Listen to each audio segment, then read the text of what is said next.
प्रकाद्याचा 28 अध्याय 1 वचन.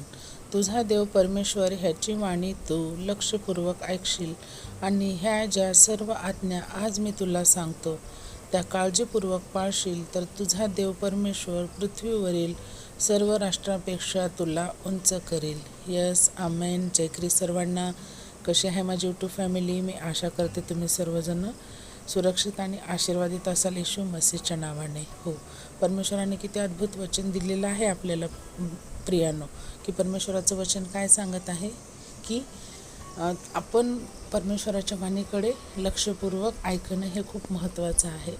कारण परमेश्वर काय म्हणतोय की जर तुम्ही माझ्या आज्ञा पाळसाल, माझ्या वाणीला लक्षपूर्वक ऐकसाल, तर त्या पाळण्याचा तुम्ही काळजीपूर्वक प्रयत्न करणार, तर तुमचा परमेश्वर तुम्हाला पृथ्वीवरील सर्व राष्ट्रापेक्षा उंच करणार आहे. हो, म्हणजे परमेश्वर आपल्याला इतकं मोठं करणार आहे की आपण त्याची कल्पनाही केली नसेल. कारण परमेश्वराची योजना ही आपल्या जीवनामध्ये उत्तमात उत्तम आहे. हो, तर आपण परमेश्वराकडे जेव्हा प्रार्थना करतो तेव्हा व्यर्थ बडबड न करता जे काही आहे मोजक्या शब्दात, थोडक्या शब्दामध्ये आपण परमेश्वराला मागणं गरजेचं आहे. कारण मागण्याच्या आधी जाणणारा परमेश्वर हा आपला महान असा सामर्थी बाप आहे. त्यामुळे आपण व्यर्थ बडबड न करता आणि आपण व्यर्थ मागण्याही प्रार्थनेद्वारे मागितल्या नाही पाहिजे.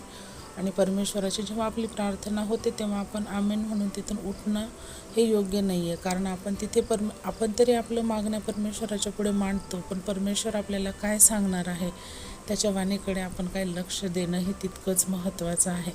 त्यामुळे आजपासून जे कोणी तुम्ही प्रार्थना करून जर पटकन आमेनच्या नंतर उठून जाणारे असाल, तर आजपासून परमेश्वराच्या वाणीकडे लक्ष द्या. जेव्हा आपली प्रार्थना होते तेव्हा परमेश्वराच्या चरणामध्ये शांत रीतीने बसून राहा.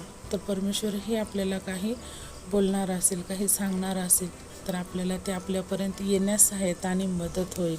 हो, कारण जेव्हा आपण असं करू तर आपल्याला परमेश्वराची वाणी ही ऐकायला मिळेल आणि परमेश्वर बोलतो प्रियांनो. हो, परमेश्वर आपल्याला सांगू इच्छितो की त्यांचं काय म्हणणं आहे. त्यामुळे आपण हे आजपासून असं करा. आणि जे करतात ते ऑलरेडी ब्लेस आहेत आणि जे करत नव्हते त्यांनी आजपासून सुरुवात केली तरी परमेश्वर कार्य करणार आहे. आणि या वचनावरती आपण तंतोतंत पालन जर केलं तर आपल्याला परमेश्वर कधीच कोणत्याही प्रकारे उणेघटे होऊ देणार नाही. आपल्या आयुष्यामध्ये बरकत आणि बरकतच येणार आहे. तर या वचनासाठी परमेश्वराला आपण धन्यवाद करू. छोटीशी प्रार्थना करूया. Hallelujah, hallelujah. आकाश पृथ्वीचे निर्माण करत्या बाप्पा, तुझ्या नावाला उंचविते, गौरविते, मान सन्मान देते माझ्या राजा. हो परमेश्वरा, किती अद्भुत वचन दिलेलं आहेस माझ्या बाप्पा, की जेव्हा आम्ही तुझ्या वाणीकडे लक्ष देऊ, तुझ्या वचनावर, तुझ्या आज्ञांचं आम्ही पालन करू माझ्या राजा, तर तू आम्हाला सर्व राष्ट्रांमध्ये श्रेष्ठ करणार आहेस. यस, आमेन. किती महान, किती अद्भुत वचन दिलेलं आहेस. या वचनासाठी तुला कोटी कोटी कोटी धन्यवाद करते माझ्या राजा. जे कोणी माझ्या बहीण भावांना या वचनाची आवश्यकता आहे माझ्या राजा, त्यांच्यापर्यंत ते पोहोचवण्यास सहायता आणि मदत कर माझ्या बाप्पा. हो परमेश्वर, आणि त्यांना या वचनाद्वारे आशीर्वाद मिळावा असं तू कर माझ्या राजा. परत एक वारी बाप्पा, ह्या वचनासाठी तुला धन्यवाद करते आणि छोटीशी प्रार्थना येशू मसीहच्या सामर्थ्य नावात मागितली म्हणून ऐकवी त्या. आमेन. जय ख्रिस्त सर्वांना. शालोम.